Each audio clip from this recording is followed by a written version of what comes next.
You might have heard that the owner of the Memphis Grizzlies, a guy by the name of Robert Pera, also runs a company that is responsible for shipping out components to help Russia's drone war in Ukraine.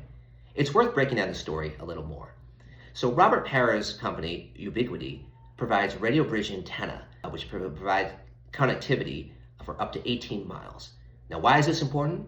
Well, in the war that Russia's fighting against Ukraine, it relies primarily on first-person view drones, which means that there's an operator who flies the drones remotely from a further distance, and then you actually have the drones themselves.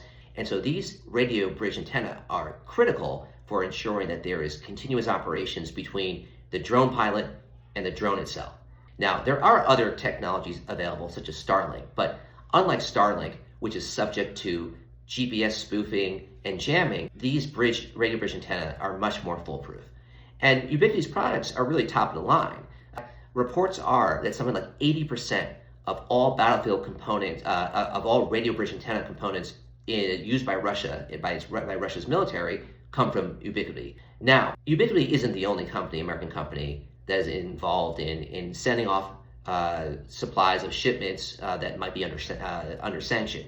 Other American companies have done the same. I'll give you an example, another one called Analog Devices. It's something like 20% of all Western components found in Russian missiles originate from analog devices. So it's everything from microchips to radio receivers and so forth.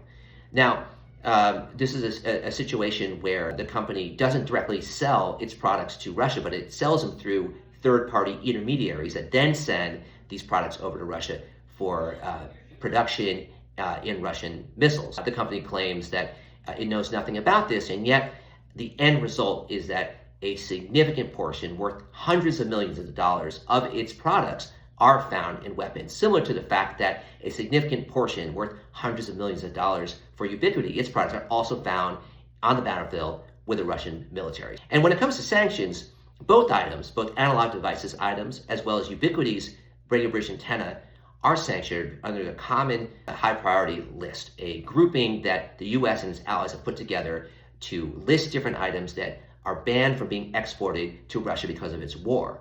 Why should we be concerned? Well, for one, these items are helping Russia prosecute an illicit war as an aggressor against Ukraine.